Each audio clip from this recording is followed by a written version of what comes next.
শয়তান আল্লাহকে চ্যালেঞ্জ দিয়েছিল, আল্লাহ আপনি তো জান্নাতে ঢোকাতে পারবেন না, এতগুলো জান্নাত কেন বানালেন? জাহান্নাম আরো বেশি হলে ভালো হতো। আল্লাহ বললেন কেন?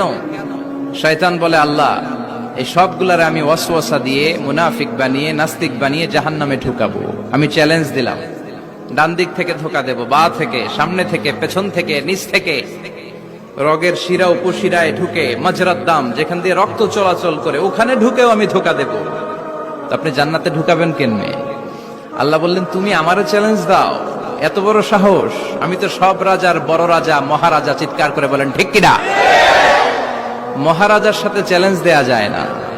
তুমি আমাকে চ্যালেঞ্জ দাও, ওকে ডান, আই টেক ইউর চ্যালেঞ্জ। আমিও তোমার চ্যালেঞ্জ নিলাম।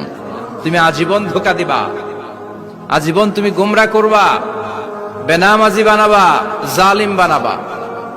কিন্তু আমার বান্দা কোন তাফসীরুল কোরআনের মাহফিলে এসে, কোন এক ওয়াক্তের নামাজে মসজিদে ঢুকে, অথবা মাঝরাতে ঘুম ভেঙে গেলে তাহাজ্জুদের জায়নামাজে চোখের পানি ছেড়ে যখন ক্ষমা চাইবে, আমি সব গুনাহ মাফ করে দেব, তুই কি করবি?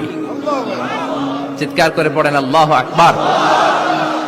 এজন্য ভুল নাই এমন কোন মানুষ নাই। ভুল হয়নি শুধু নবীদের, এজন্য তারা মাসুম। আহলুস সুন্নাহ ওয়াল জামাআর ইতিকাদ হচ্ছে নবীদের কোনো ভুল নাই, ঠিক কিনা?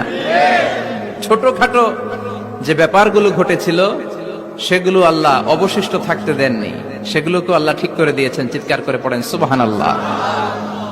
মানুষ ভুলের ঊর্ধ্বে নয়। কুল্লুকুম খাত্তা, তোমরা সবাই ভুল করো। ওয়া খায়রুল খাত্তাইনা তাওয়াবুন।